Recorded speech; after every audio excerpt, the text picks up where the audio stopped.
नमस्कार दोस्तों, मैं हूँ राज और आप देख रहे हैं हाईवे 33। तो चलें दोस्तों आज की कहानी के सफ़र पर।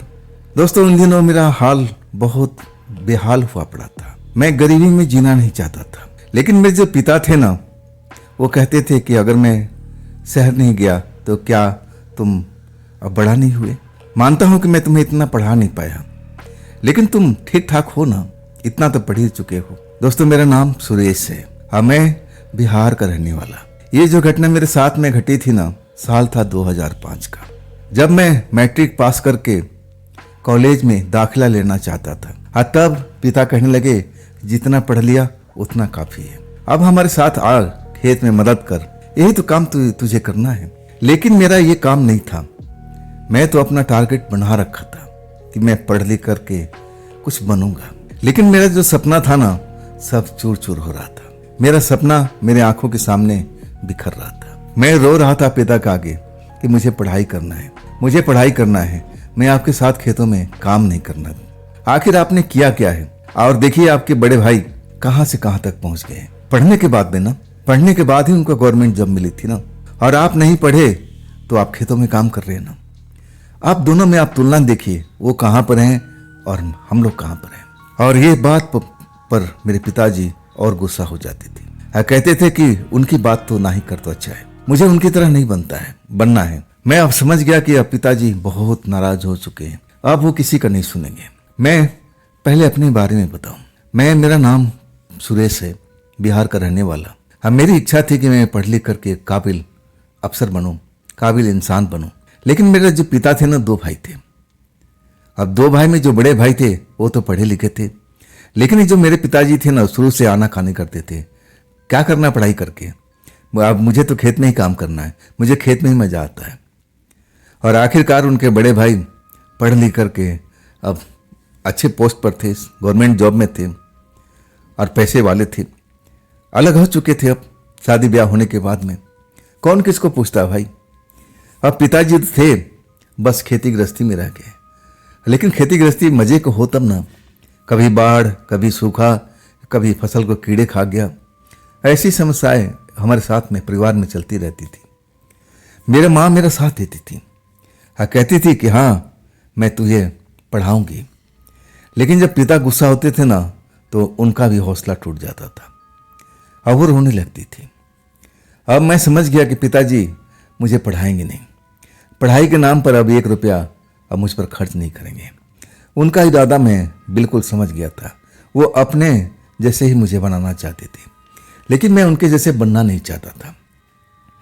अब जो मेरे बड़े पापा थे ना, अब उनकी एक बिटिया थी, छोटी बिटिया, वैसे तो 2 थी, एक तो शादीशुदा अब चली गई थी, लेकिन जो सुनीता दीदी थी ना, अभी वो पढ़ाई करती थी शहर में रह करके, हॉस्टल में, और पढ़ाई करती थी।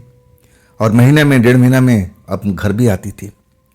जब मैं उनसे मिलता था, अपने दुख तकलीफ बताता था, तो अफसोस करके रह जाती थी।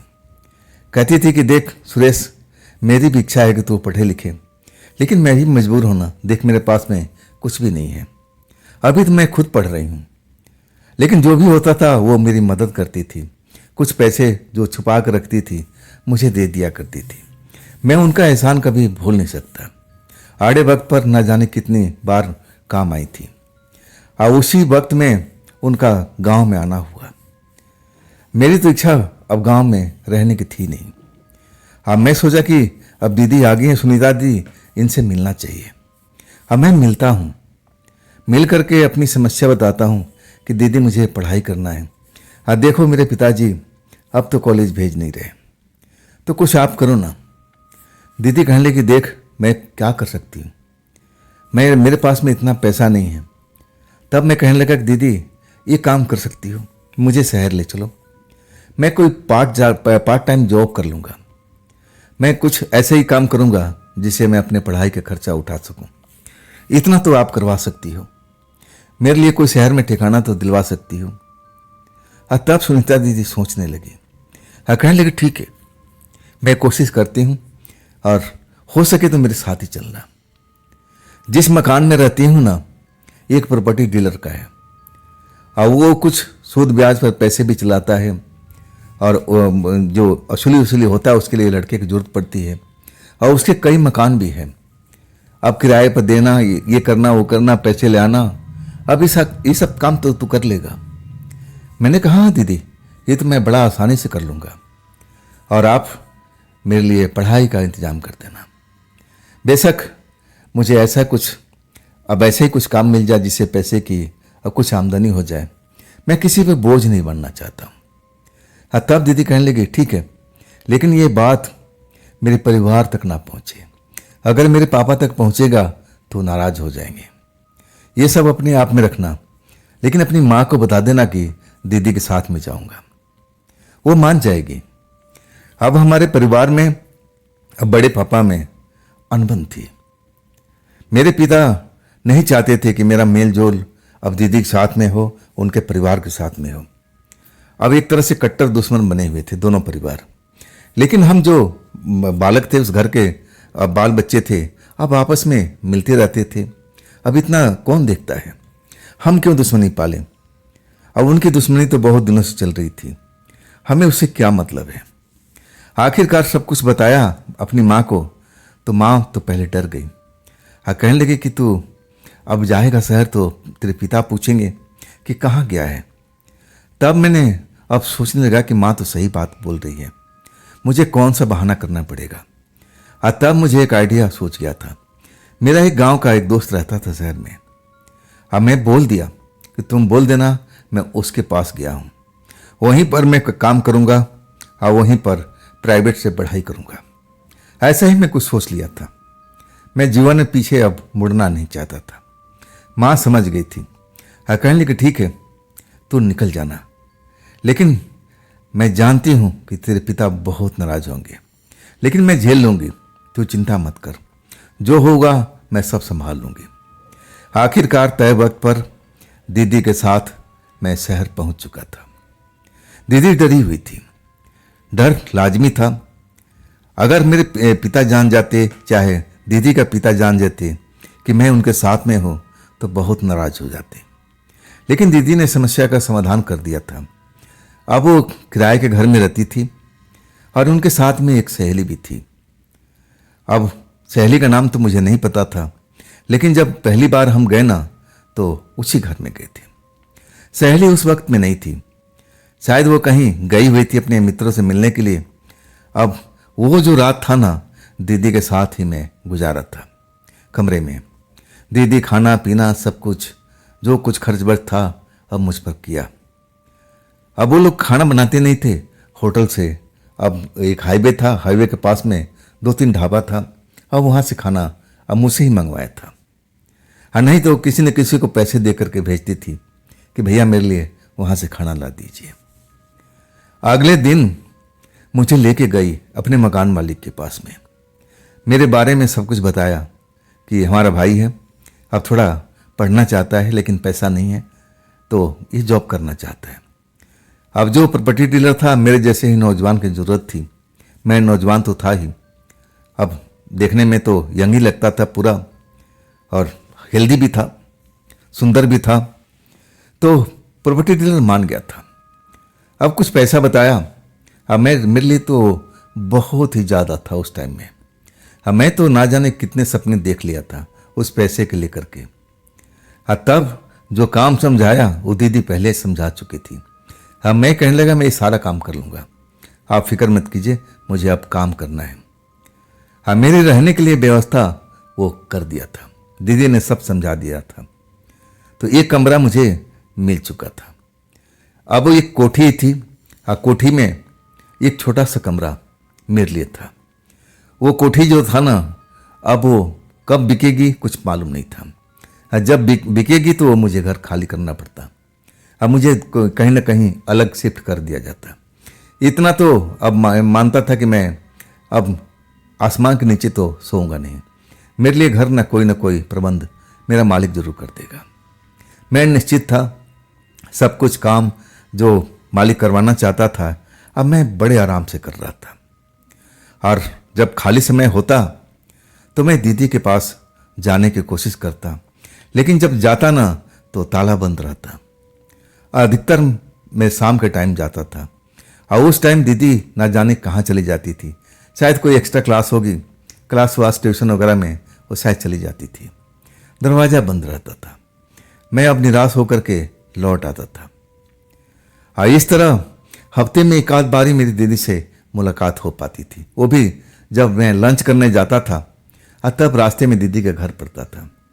लेकिन जो उनकी सहेली थी ना, जिसके साथ वो रूम शेयर करके रखती थी, मैंने कभी उनको देखा नहीं था। हाँ, दीदी बताती थी कि वो देखने में सुंदर हैं, नाम है ज्योति और बड़ी संस्कारी लड़की हैं। मैं उनके अब देखना चाहता था कि कैसी शक्ल है, सही सूरत कैसी है, जो दीदी उनकी इतनी तारीफ करती थी। लेकिन ये मुलाकात नहीं हो पाई। महीना डेढ़ महीना बीत गया था। अब पढ़ाई लिखाई में अब दीदी मेरी मदद करने लगी थी। जो भी उनसे हो पाता था मेरे लिए कर रही थी। हाँ, मैं भी बड़ा खुश था कि चलो मेरा सब कुछ इंतजाम दीदी ने करा दिया, अब मुझे ऐसी कोई तकलीफ नहीं है। मैं बहुत ही खुश था। हाँ, जब एक शाम जाता हूँ तो घर का दरवाज़ा खुला रहता है। उस टाइम रात का करीब शाम का 8 ही बजा जाए तो कहा जाए तो सही है, इतना ही वक्त पड़ा था। जब मैं अपने काम से निपट करके सोचा चलो दीदी के पास जाते हैं, कुछ देर पढ़ाई लिखाई पर चर्चा करेंगे, अब फिर अपने घर चले जाएंगे। जब जाता हूँ ना तो ताला खुला हुआ था बाहर का। अब मुझे लगा कि दीदी घर में ही है। जाके मैं दरवाज़ा नॉक करता हूँ तो दरवाज़ा खुलता है। एक अनजानी लड़की को देख करके मैं थोड़ा पीछे हट जाता हूँ। तभी ध्यान आता है कि अरे, ये दीदी ने बताई थी इनकी पार्टनर होगी, रूम पार्टनर, इन्हीं के नाम ज्योति है। अब जैसा नाम था ज्योति की तरह उनका चेहरा भी चमक रहा था, बड़ी ही सुंदर थी। अब मुझे शायद पहचानने की कोशिश कर रही थी। तब मैं बताया कि देखिए मेरा नाम सुरेश है, मैं सुनीता दीदी का भाई हूँ, चचेरा। तब कहने लगी हाँ हाँ हाँ, सुनीता ने बताया था, आ जाओ सुरेश, अंदर आ जाओ। 8 बज रहा था, 8 साढ़े 8 का वक्त था। तब मुझे आदर सत्कार किया और कहने लगी कि देखो अब कैसे आना हुआ। मैंने बोला दीदी कहाँ पर है, कहीं क्लास वास लेने गई हैं क्या, ट्यूशन गई हैं क्या। तब बताने लगी ज्योति कि नहीं, वो ट्यूशन नहीं गई है, वो गांव गई है। अब कोई ज़रूरी काम था इसलिए उनको जाना पड़ा। मुझे बड़ा धक्का लगा कि मुझसे नहीं बताई, मैं भी साथ उनके साथ घूमा था। अब मैं थोड़ा निराश हो गया था। तब ज्योति कहने लगी कि आप आ गए हो सुरेश जी, तो ये काम करो ना, मेरे लिए थोड़ा सा अब ये उपकार करो, ढाबे से मेरे लिए खाना ला दो, नहीं तो मुझे किसी को देखना पड़ेगा। मैं कहा कि आप बेफिक्र रहिए, इतना तो काम मैं आसानी से कर सकता हूँ। मेरे पास साइकिल थी, अब जो मेरा मालिक थे वो दिए हुए थे। हाँ, मैं बोला कि ठीक है, पैसा दीजिए आप, मैं अभी थोड़ी देर में ला कर आपको भोजन दे देता हूँ। अब वही मैंने किया। अब मैं ढाबा जा कर के भोजन पैक करा करके आज ज्योति को दे करके अब मैं कहने लगा कि मैं अब चल रहा हूँ, मुझे थोड़ा पढ़ाई भी करना है और इसके बाद में अब सोना भी है, क्योंकि सारा दिन मुझे काम करना पड़ता है। पहली बार ज्योति से मेरी मुलाकात हुई थी और देखने में ज्योति बहुत ही सुंदर थी, गजब का आकर्षण था। मैं तो देखता ही रह गया था। हाँ, मैं तो ना जाने उनके बारे में क्या क्या सोचने लगा था। खैर, मैं तो एकदम जैसे उन पर दीवाना हो गया था, मेरे मन को भा गई थी। हाँ, मैं उनको अब देखना चाहता था हमेशा, ऐसा ही मेरा मन मर्जी कर रहा था। लेकिन काम धंधा था, अब दीदी कब आना था मुझे पता ही नहीं था। लेकिन दिन में टाइम में मुझे, लंच टाइम में मुझे मौका मिलता था, वो भी थोड़ी देर के लिए, जब मैं भोजन करने जाता था ढाबा पर। इसके बाद मैं लौट के आता था और वही वक्त था कि मैं अब दीदी के घर पर जाता था। आज जब मैं गया तो ताला बंद रहता था, ज्योति भी नहीं मिलती थी। अब करीब 1 हफ्ता हो चुका था और दीदी भी गांव जाकर के बैठी हुई थी। ना जाने ऐसा क्या बात हो गया था, मुझे कुछ बताया नहीं। और मैं भी अब हर रोज दोपहर के टाइम में चक्कर लगाता था और शाम के टाइम जाता था और तभी मुझे ताला बंद मिलता था। मैं थोड़ा निराश हो गया था कि ना जाने कब सुनीता दीदी आएगी, घर का हालात का पता लगेगा, क्या कोई विशेष काम से गई हैं या फिर ना जाने क्यों। मैं ज़्यादातर अब दीदी के बारे में ही सोचता था कि कब आएगी, कब मुलाकात होगी, माँ के बारे में सब कुछ जानकारी मिलेगी। मुझे माँ से बहुत प्यार था। अब पिता जो थे ना, मुझ पर हमेशा नाराज रहते थे। हाँ, मैं इस दिल से उनको पसंद नहीं करता था, लेकिन आखिर मेरे पिता थे, मेरा फर्ज भी बनता था। लेकिन मैं उनसे बहुत डरता था, और आज उन्हीं की वजह से तुम आज शहर में ऐसा काम कर रहा था। खैर छोड़िए उन बातों को, अगर ये बात को बढ़ाएंगे तो लंबी बढ़ती जाएगी। मैं अब इसके आगे की कहानी बताता हूँ। और ऐसे ही मैं अब ज्योति से बड़ा आकर्षण में फंस चुका था। मैं मौका देखता था कि कब वो अपने घर में मिले, कब उनसे मैं बातचीत करूं, कब उनके लिए मैं भोजन लेके आऊं। ऐसा ही मेरा अब इरादा था। लेकिन मैं निराश हो जाता था। जब मैं जाता था तो घर के ताले बंद रहते थे। ना तो सुनीता दी और ना ज्योति, दोनों कोई भी नहीं रहती थी। एक हफ्ता जब हो गया, दीदी का आता पता नहीं चला था। हमें शाम को अब अपने कमरे से निकल करके किसी काम से मैं जा रहा था, वसूली में। अब वसूली अब करना था। जो सूद ब्याज पर लोग पैसा लेते थे, उनका इंटरेस्ट, कई बार वो मूलधन लौटा देते थे, वो मुझे लेकर आना होता था, अपने मालिक को देना होता था। उस टाइम मुझे अब 5,000 से ऊपर नगद था जो एक पार्टी ने दिया था, और वो पैसा ले जाकर के मुझे सुरक्षित अपने मालिक को देना था। अब इसके बाद जब दीदी के घर की तरफ आता हूँ तो दरवाज़ा खुला मिलता है। हाँ, मैं तो बड़ा खुश होता हूँ कि सुनीता दीदी आ गई है, और सुनीता दीदी आ गई तो ज्योति भी होगी। चलो चलते हैं। दरवाज़ा खटखटाता हूँ तो सुनीता दीदी तो दिखी नहीं, ज्योति दिख गई। देखते ही वो खुशी से उछल पड़ी, अरे कहाँ थे सुरेश, कहाँ थे? तब मैं कहने लगा, ज्योति जी मैं तो आपको कब से ढूंढ रहा हूँ, दरवाज़ा हमेशा बंद रहता है।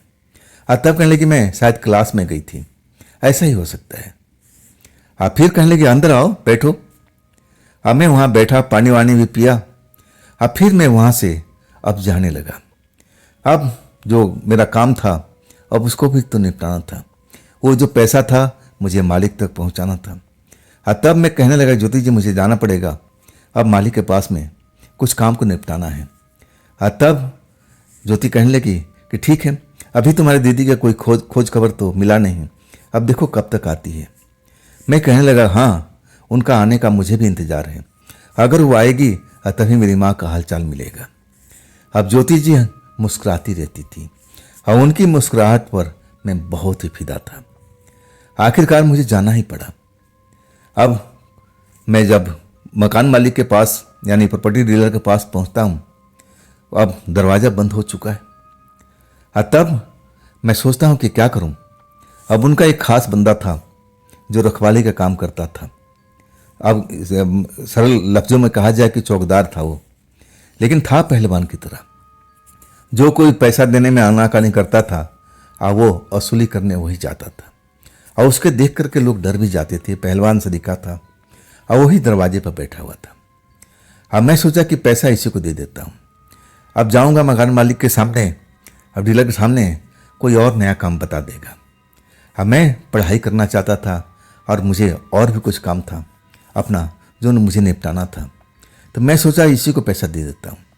और जब मैं जेब में हाथ लगाता हूँ पैसा निकालने के लिए, तब मैं सन्न रह जाता हूँ। पैसा तो जेब में है नहीं। अब मेरे लिए अब रकम वो छोटी नहीं थी, 5,000 थी। 2005 की बात है। वो मेरे लिए एक बहुत बड़ी रकम थी। मेरे तो आंखों के आगे अंधेरा छाने लगा। अरे ये पैसा कहाँ गया, ये पैसा कहाँ गया? मैं सन एकदम खड़ा पड़ा हुआ। अब मुझे सूझ नहीं रहा कि मैं क्या करूं। अब मेरे तो लगा कि मेरा अब कहीं तबीयत बिगड़ ना जाए, ऐसी मेरी हालात हो गई थी। मेरा कंठ सूखने लगा था। 5,000 की रकम थी। अब मैं अपने मकान मालिक को दूंगा कहाँ से? प्रॉपर्टी डीलर को मैं कहाँ से दूंगा इतना सारा रुपया? मैं एकदम सदमे में आ गया था। तब वो पहलवान कहने लगा, सुरेश क्या बात है, भाई साहब से मिलना है क्या? कड़कती हुई आवाज़ में बोलने लगा। अब मेरे पास में पैसा हो तो ज़रूर कहता। तब मैं कहने लगा, नहीं छोड़िए, मैं कल आके मिल लूँगा, कोई विशेष काम नहीं है। तब वो मुस्कुरा कहने लगे, जाओ फिर अपनी पढ़ाई करो, और आज मौका भी है, समय से तुम्हें पहले छुट्टी मिल चुका है, जाओ निकल जाओ। वो कड़कती आवाज़ में हमेशा बात करता था। हाँ, मैं तो अब डर चुका था कि मैं पैसा लाऊंगा तो कहाँ से लाऊंगा। मुझे कुछ भी सूझ नहीं रहा था। पागलों की तरफ मैं रोड में चलता जा रहा था। कि अब मैं क्या करूँगा, पैसा कहाँ से लूँगा, अब इतना सारा पैसा मुझे कौन देगा। 5,000 रुपये कम तो नहीं होते थे। हाँ, मैं बहुत ही डरा हुआ, खौफ में। अब वो मेरे साथ में न जाने क्या करेगा। जब वो पैसा मैं अब देने के लिए जाऊँगा, आज पैसा दे नहीं पाऊँगा, तब वो मेरी क्लास ले लेगा। ना जाने मेरे साथ में क्या सलूक करे। अब उसका मैं बंदा देख चुका हूँ, पहलवान सरीका है। शायद वो मेरे साथ में मारपीट भी करे। मैं बहुत डर चुका था। समझ में नहीं आ रहा था कि मैं अब जाऊं तो जाऊं कहाँ से। घर में जाने की भी इच्छा नहीं हो रही थी। मैं रोड पर भटकता रहा, इधर उधर। भूख भी मर चुकी थी, प्यास भी नहीं लग रही थी। ऐसी मेरी हालत हो गई थी। मुझे बस चिंता खाई जा रही थी कि वो 5,000 रुपया मैं लाऊं तो कहाँ से लाऊं, किससे मैं मांगू।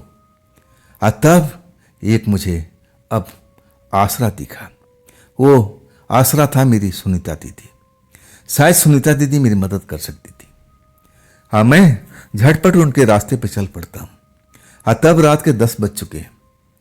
मैं जाता हूँ तो अंदर उजाला दिखता है, ताला बंद नहीं है। मतलब इस घर में कोई न कोई है। सुनीता दीदी हैं या फिर ज्योति हैं। अगर ज्योति होगी तो मैं वापस चला जाऊँगा। अगर सुनीता दीदी होंगी तब मैं अपनी समस्या उनके आगे रखूँगा। वो मेरी समस्या के जरूर समाधान करेगी। या तो उस प्रॉपर्टी डीलर से बात करेगी कि मेरा रुपया कहीं गुम हो चुका है, या फिर मुझे रुपया दे करके मेरी मदद करेगी। अब मैं वही सोच करके दरवाज़ा खटखटाता हूँ और कोई आवाज़ नहीं करता हूँ। दरवाज़ा खटखटाता हूँ 1-2 बार, तब दरवाज़ा खुल जाता है।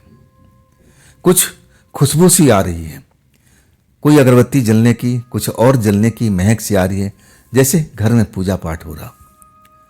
जब ज्योति दरवाजे पर देखती है, दरवाजा पूरा नहीं खोलती है। जब मुझे देखती है तो चेहरे पर मुस्कुराहट दौड़ जाती है। कहती है कि तुम सुरेश, इस वक्त में? तुम्हारी दीदी तो आई नहीं अभी, ना जाने कब आएगी, शायद कल परसों तक आने की उम्मीद है। अब मैं कहने लगा ठीक है, मैं जा रहा हूं। मुझे उस टाइम प्यास लगी थी, गला सूख रहा था। मैंने बोला ज्योति जी, अब थोड़ा सा पानी मिल जाएगा? तब कहने लगे हाँ हाँ, अंदर आ जाओ। कमरे में जब घुसने लगा ना, 2 कमरा था उसमें। जो अंदर वाला कमरा था, अब उसमें से पूजा का, जैसे अगरबत्ती जल रही हो, कोई पूजा पाठ हो रहा हो, ऐसे ही मुझे कुछ अब महक सी अब महसूस हो रही थी। जब मैं बैठा कुर्सी पर, तब वो पानी लेके आई। मेरा मन तो नहीं कर रहा था कि ये बात मैं बताऊं पैसे वाली, अब ना जाने क्या सोचेंगी। लेकिन जब मैं पानी पीने लगा, चेहरा उदास था, तो वो ही बोल पड़ी, ज्योति जी, अरे सुरेश, तेरे चेहरे का 12 बजा हुआ है, बात क्या है? क्या किसी से लड़ाई झगड़ा हुआ है या कोई और समस्या है? मैं कहने लगा कि आप, अब ऐसा तो है, लेकिन आप क्या मेरी मदद कर पाएंगी? अनजाने में मैं बोल पड़ा। तब वो मुस्कुराहट उनकी गहरी हो गई। कहने लगी हाँ, अगर मेरे लायक होगा तो मैं जरूर मदद करूंगी। बताओ तो सही, तुम्हारे साथ हुआ क्या है? तब मैं बताने लगा कि मेरे जेब से 5,000 रुपया निकल चुका है।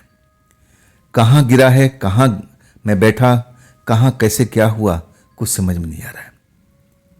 अब वाकई में जब मैं सुनता हूँ और महसूस करता हूँ तो मैं अब एकदम से चौंक जाता हूँ। रुपया जब जेब में नहीं पाता हूँ और मेरी हालत खराब हो जाती है। सब कुछ बताता हूँ ज्योति को कि ज्योति, अगर मेरी दीदी होती तो मेरी मदद जरूर करती, लेकिन आपके पास में इतना सारा पैसा शायद ना हो। तब उनके चेहरे पर मुस्कुराहट दौड़ गई और सोचते हुए कहने लगी कि हाँ, मेरे पास तो पैसा नहीं है, लेकिन मैं तुम्हारी मदद कर सकती हूँ। अब मैं थोड़ा जैसे अब जानना चाहा कि आखिर आप मेरी मदद कैसे करेंगी।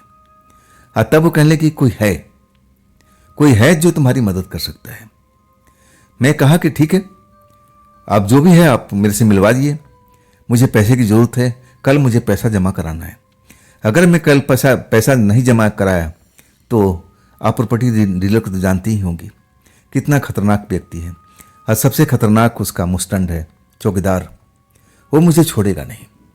वो तो समझेगा कि मैं पैसे को गबन कर लिया हूँ, लेकिन मेरा ईश्वर जानता है कि पैसा मेरे जेब से न जाने कहाँ निकल गया है। अब जो भी सच्चाई था अब मैं सब कुछ बयां कर चुका था। अब ज्योति जी जो थी ना, अब सोच में डूबी हुई थी। जब कुछ देर हो गया तब मैं पूछने लगा कि आप कुछ बता रही थी ना, आप मेरी मदद करने वाली थी, किसी से मिलवाने वाली थी। तब जैसे सुनीता अब कुछ जैसे झटका दिया, तब जाके होश में आई, जैसे कुछ सोच रही थी, ख्यालों में थी। तब वो सोचते हुए कहने लगी कि देखो, मैं सोच रही थी, लेकिन मैं सोचती हूँ कि नहीं, ये तुम कर नहीं पाओगे। खाम खाम मैं तुम्हें फंसाना नहीं चाहती। मैं कहने लगा कि मैं ऑलरेडी फंसा हुआ हूं, अब मैं कहां फंसूंगा। आप जो भी काम है आप मुझे बताइए, किससे मिलना है। मुझे 5,000 रुपये की ज़रूरत है। अगर 5,000 रुपये मिल जाती है तो मैं तो अब समझिए कि मैं उस मकान मालिक को यानी प्रॉपर्टी डीलर को मैं जल्द से जल्द दे करके निपटारा करूंगा। ना जाने अगर मैं नहीं देता हूं तो मेरे साथ में वो कल क्या करने वाला है। मैं बहुत खौफ में था, डरा हुआ था, शब्द सही से निकल नहीं पा रहे थे। तब वो कहने लगी कि तुम रुको, थोड़ा देर मेरा यहीं इंतजार कर लो। और वो जो बाहर का खुला हुआ दरवाजा था ना, अब उसको जा करके उन्होंने बंद कर दिया। अगर किसी और टाइम में बंद करती ना तो मुझे अच्छा भी लगता, लेकिन अभी मैं मुसीबत में फंसा हुआ था। अब मुझे ये सब ठीक भी नहीं लग रहा था। ऐसे टाइम में मैं ये सोच भी नहीं सकता था। लेकिन जब मैं सोचने की स्थिति में आया तब मैं देखता हूं कि अगल बगल में और दिखाई नहीं दे रही है। वो अंदर वाले कमरे में चली गई, जिसमें से पूजा पाठ का कुछ सुगंधित अब महक सी उठ रही थी। और वो अंदर वाला कमरा भी जाकर के उन्होंने दरवाजा बंद कर लिया। मैं स्टार्टिंग वाले कमरे में अब उसी कुर्सी पर बैठा रह गया था। 10 मिनट बीतता है, 15 मिनट बीतता है।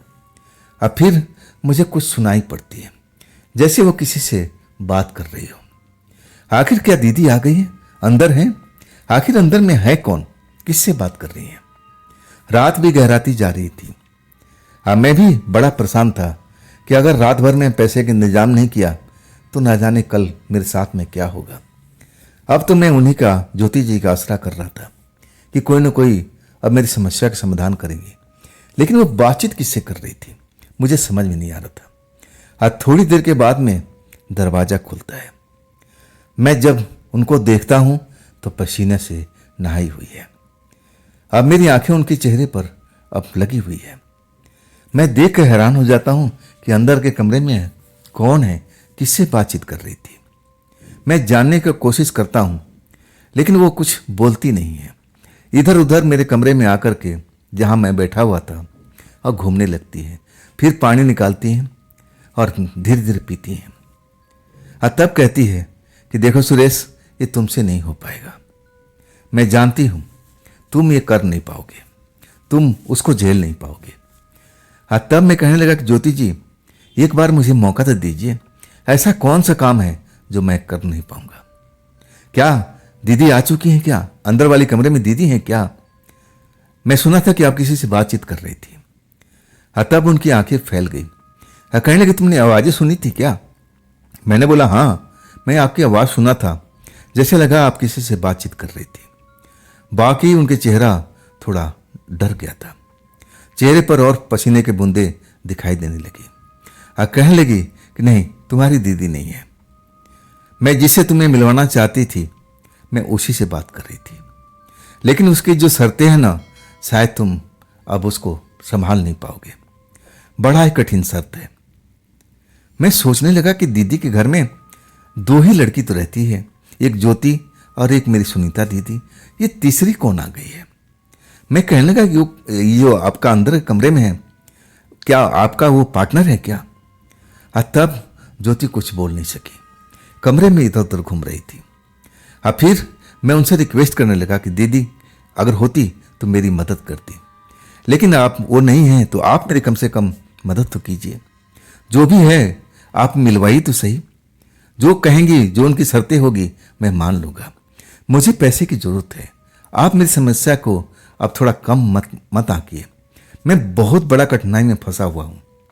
जो भी मुझे सूझ रहा था मैं सब कुछ बता रहा था, लेकिन वो थोड़ा अब अलग सी लग रही थी, जैसे वो दुविधा में पड़ी हो कि मैं ये काम करूं या ना करूं। दुविधा में पड़ी हुई थी। अब मेरे जहाँ बैठा हुआ था कमरे में वहीं इधर उधर चक्कर लगा रही थी। अब बीच बीच में पानी का घूंट भी भर रही थी। तब अचानक बोलने लगी गिलास रख करके कि चलो मैं तुमसे मिलवाता हूँ। अब देखो तुम्हारी किस्मत, लेकिन देखो तुम डरोगे ना तो सारा खेल खत्म हो जाएगा।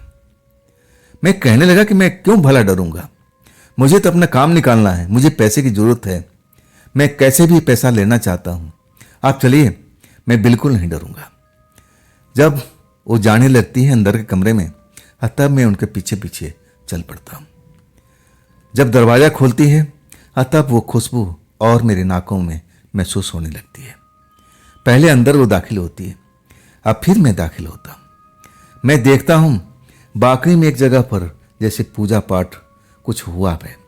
फर्श पर कुछ ऐसे ही चीज़ मुझे दिखाई दे रही थी, कुछ फूल, कुछ दीपक जो जल रहे थे, मोमबत्ती, अगरबत्ती और न जाने क्या क्या चीज़ वहाँ पड़े हुए थे। मैं सोचा कि कोई पूजा पाठ अब रात में कर रही होगी, मुझे क्या करना इससे।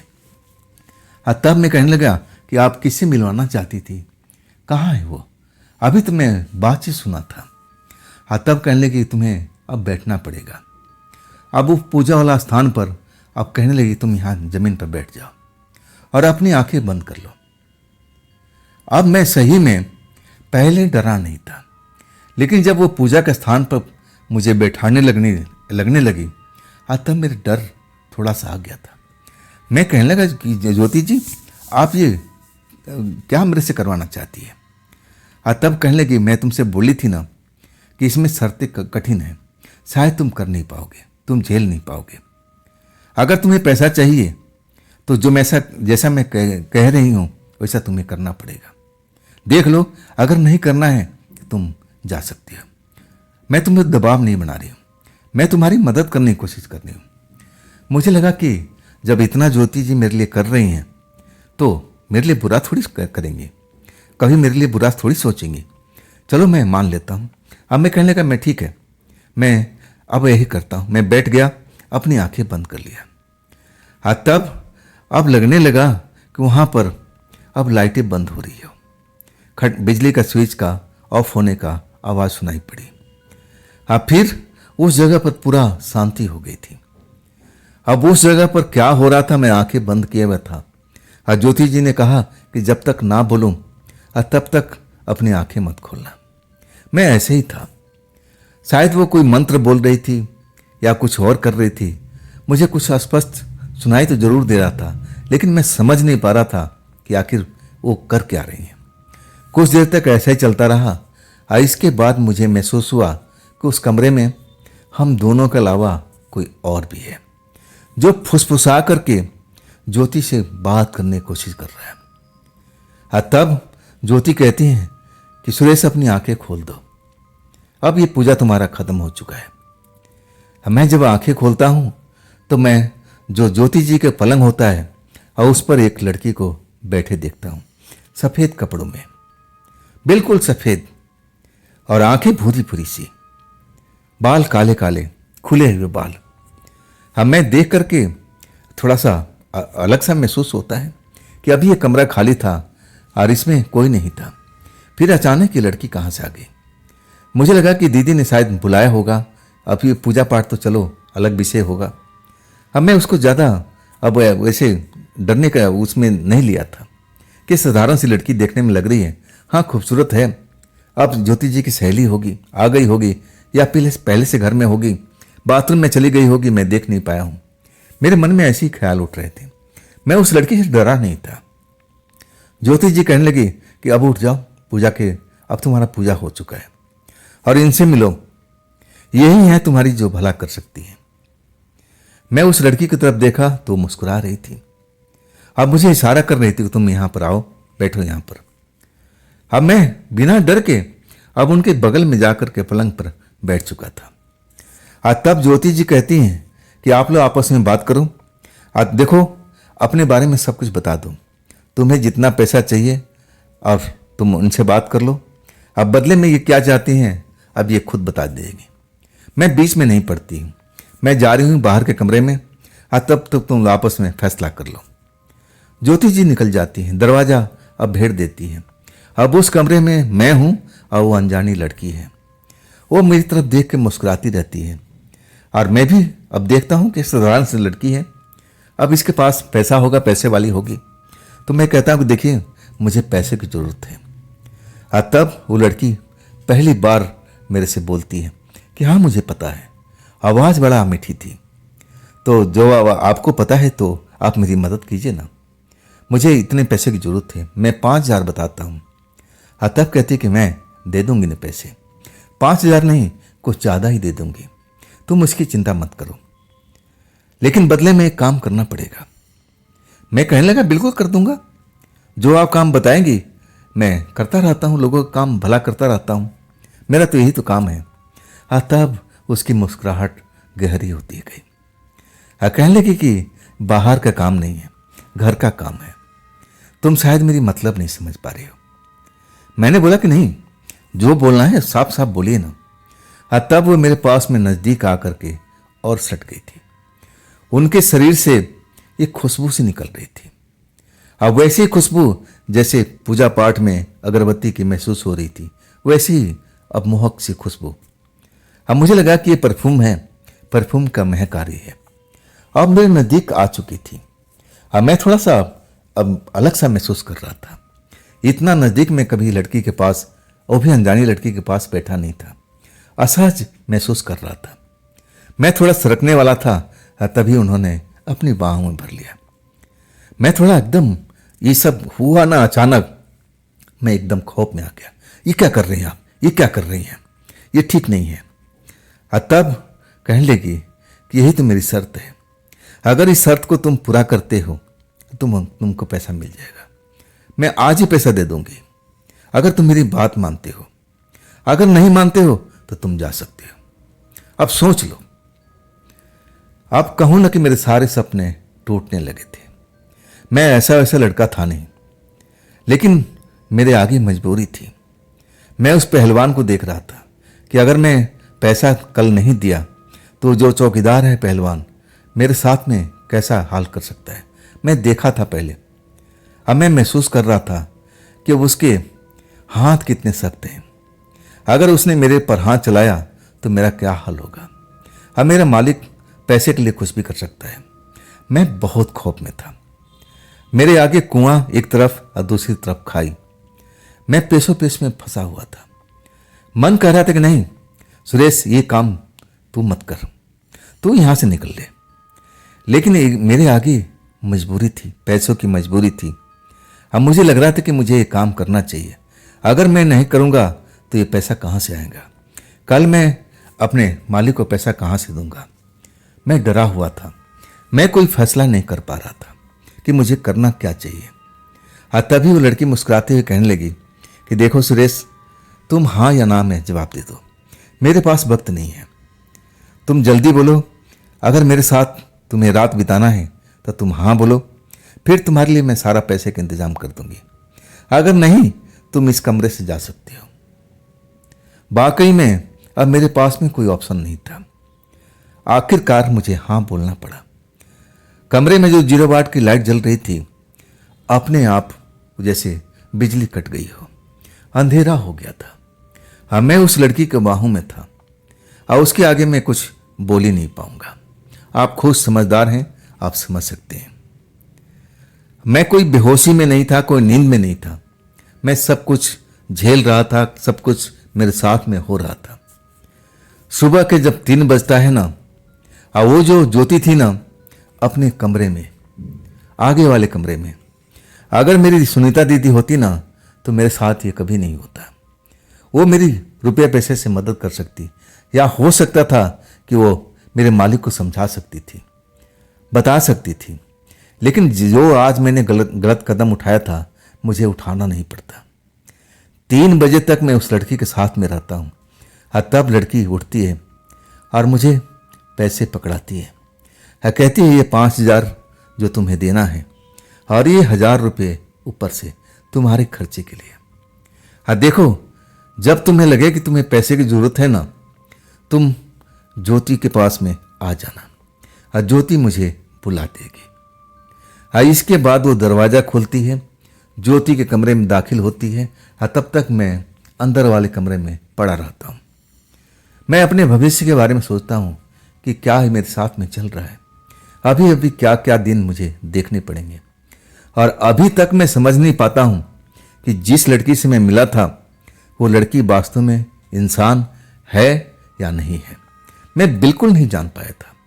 मेरी नज़र में तो एक इंसान लड़की थी। मुझे कुछ भी पता नहीं था कि जिस लड़की के साथ मैं रात गुजारा वो क्या है। पैसा मुझे मिल चुका था। अब मैं अपने आप को उस कमरे में अकेला पाता हूँ। शरीर में डर जरूर था कि मैंने आज एक अच्छा काम तो नहीं किया, मुझे ये काम करना नहीं चाहिए था। लेकिन अगर पैसे की मजबूरी नहीं होती तो शायद मैं ये काम नहीं करता। मैं उस कमरे से बाहर निकलता हूँ। अब मैं आगे वाला कमरा में आता हूँ।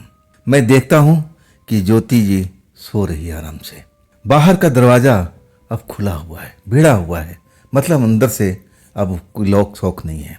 अब मैं ज्योति जी को उठाने का अब कोशिश करता हूँ, लेकिन जैसे ही मैं आवाज़ लगाने को करता हूँ तभी मेरा मन कहता है नहीं, मत उठाओ, चलो निकल लो यहाँ से। लेकिन अंदर का जो मेरा मन है कहता है नहीं, ऐसे घर से नहीं निकलना चाहिए। मैं ज्योति जी को उठाता हूँ। ज्योति जी उठ जाती है। समय देखती है घड़ी, अरे 3 बज गया। और तब मैं कहता हूँ कि ज्योति जी मैं अब जा रहा हूँ अपने कमरे पर। और तब ज्योति जी कहती कि नहीं, तुमसे बहुत ही इम्पोर्टेंट काम अभी बाकी है, अभी तुम्हें नहीं जाना है। और तब मुझे बिठाती है। मुझे बड़ा असहज महसूस होता है। मैं अब समझ नहीं पा रहा हूँ कि आखिर वो लड़की कौन थी जो मुझे पैसा दिया, जिसको ज्योति जी ने बुलाया था। क्या उनकी सहेली थी कि क्या कौन थी, मैं समझना भी चाहता था। और तब तक ज्योति जी अब बाथरूम आती है। बाथरूम से फ्रेश होकर के अब मुझे रोक के रखती है कि बस 5 मिनट रुको, मैं आ रही हूँ और तब तुम्हें सारी बात बताती हूँ। जब इतना समय हो जाता है और ज्योति जी फिर उस कमरे में आती है और तब मेरे पास में थोड़ी दूरी पर बैठ जाती है और कहती है कि सुरेश, तुम्हारे पैसे का इंतज़ाम हो गया ना? मैंने बोला हाँ, 5,000 तो ये है और 1,000 रुपये अलग से मेरे खर्चे के लिए मिला है। तब बताती है कि देखो, ये पैसा तुम्हें वापस नहीं करना है, इस पैसे को तुम भूल जाओ, लेकिन इसके साथ में तुम ये भी भूल जाना कि तुम मेरे इस कमरे में आए थे, आज तुम एक लड़की से मिले थे, उसके साथ तुमने रात बिताई थी। मैं अब आंखें फाड़ फाड़ करके ज्योति जी की तरफ देख रहा था। मैं कहने लगा कि ऐसा भला क्यों? और तब वो कहने लगी कि मैं जो बोल रही हूँ, समझा रही हूँ, उसको समझने की कोशिश करो। मैं कहने लगा कि ठीक है, मैं चलिए भूल जाता हूँ। और तब वो कहने लगी कि नहीं, दिल से तुम्हें भूलना पड़ेगा। और इस बात को जो तुम्हारे साथ में हुई है, ये बात को अपने घर परिवार, अपने दोस्त मंडली, किसी को भी नहीं बताना है। मैं बोलने लगा कि चलिए, ये भी मैं मान लिया, मैं किसी को नहीं बताऊंगा। तब वो बताती है कि गलती से भी तुम किसी को ये भेद बता देते हो कि तुम मेरे घर पर रात में रुके थे, एक अनजानी लड़की के साथ रात बिताया था, तो तुम्हारे साथ में अनिष्ट होना शुरू हो जाएगा। तब मैं चौंक गया, क्या मतलब आपका? तब बताने लगी ज्योति, कहने लगी कि देखो सुरेश, मैं बहुत सोच समझ करके अब मैं तुम्हें बता रही थी, लेकिन तुम्हें पैसे की अब लालच थी, जल्दीबाजी थी, पैसा तुम्हें चाहिए था। अब मैं नहीं चाह रही थी कि तुम उस झंझट में फंसो, लेकिन तुम्हारी भी मजबूरी थी और मैं मजबूरी को तुम्हारी सॉल्व करने की कोशिश कर रही थी। मैं नहीं चाहती थी कि तुम कभी नुकसान में आओ। अब मैं बहुत सोच समझ करके अब इस बात का फैसला लिया। अब देखो, तुम्हारी भलाई इसी में है कि तुम उस लड़की को जो तुम्हारे साथ रात बिताई थी उसको भूल जाना होगा, अपने दिमाग से उसको निकाल देना पड़ेगा। तुम मेरे घर में रात में आए हैं, अब उसको भूल जाना पड़ेगा।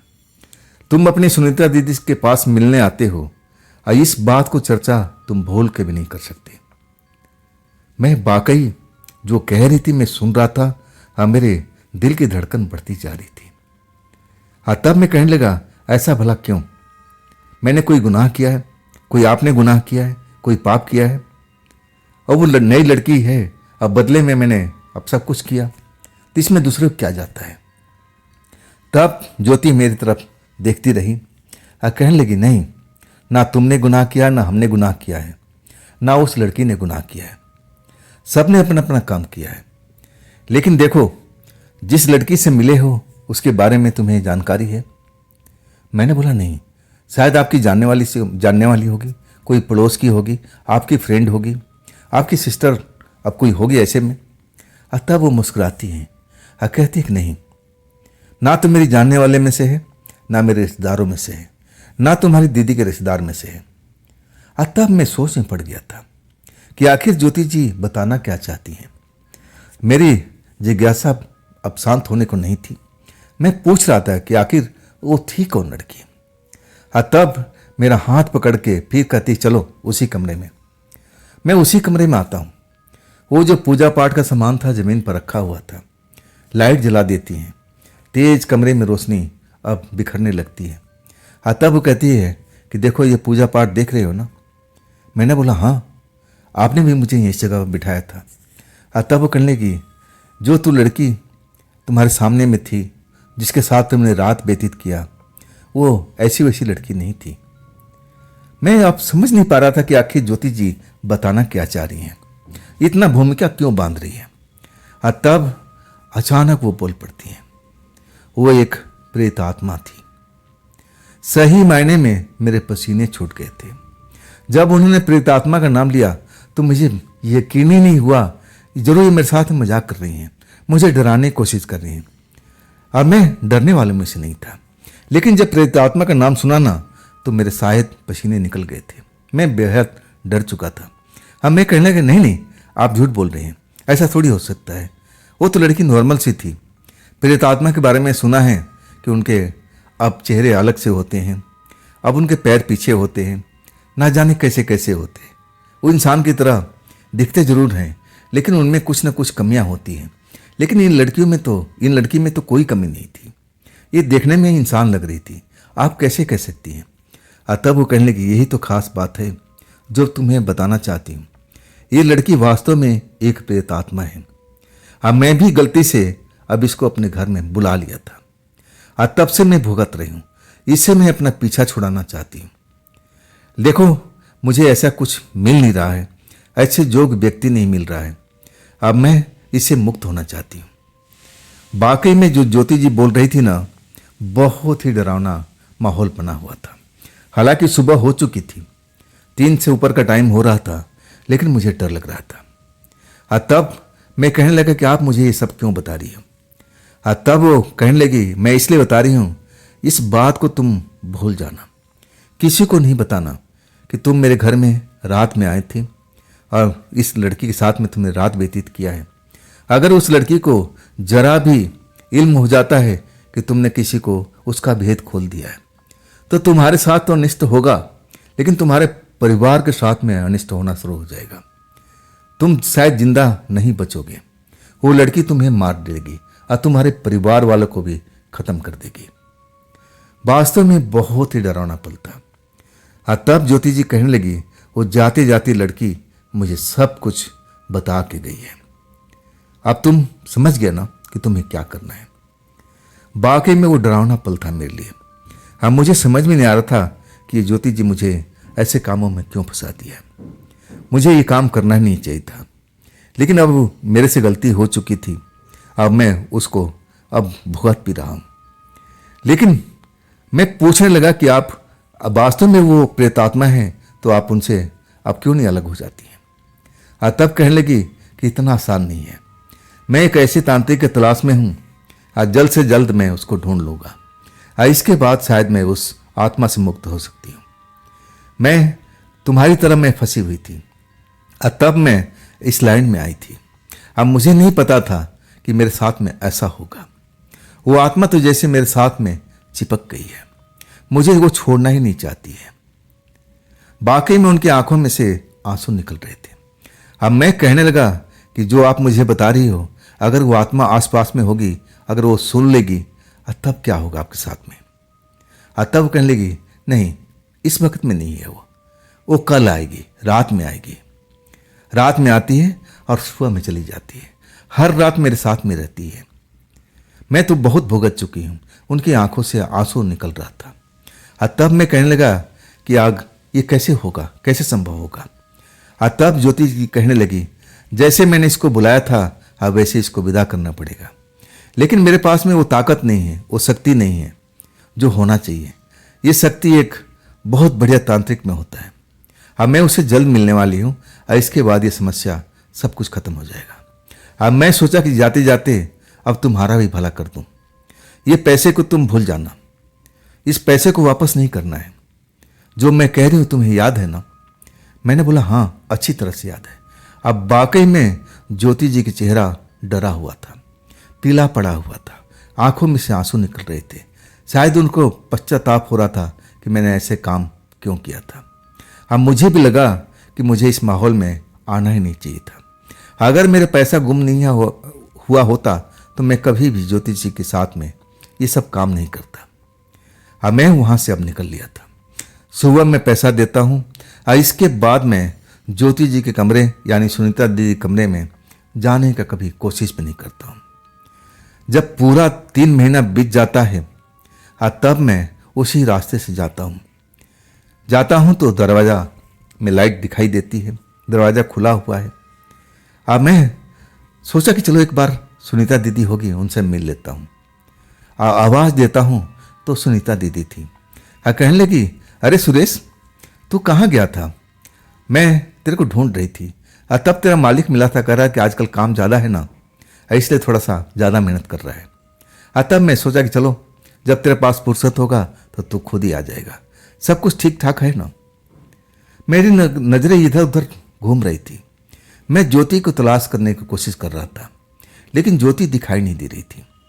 शायद वो भांप चुकी थी। कहने लगी, तू क्या ज्योति को ढूंढ रहा है क्या? मैंने बोला हाँ, कहाँ है ज्योति? तब उनके चेहरा उदास हो गया था। कहने लगी, वो तो मेरे कमरा छोड़ के चली गई।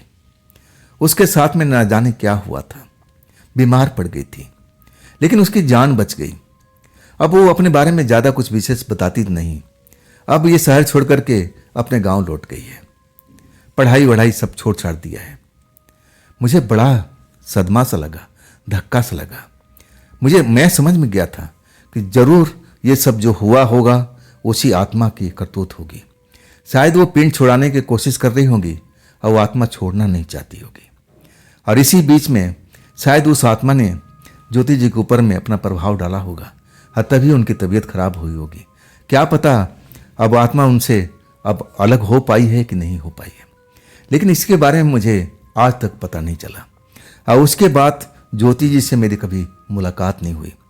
लेकिन ये जो बातें थी ना, जो हमारी ज्योति के बीच में हुई थी, मैं जब तक मेरी शादी नहीं हुई, और शादी क्या, मैं कुछ साल तक अब उस बात को छिपा कर रखा। जब लगा कि सब कुछ ठीक है तब ये बात मैं अपनी पत्नी को बताई थी।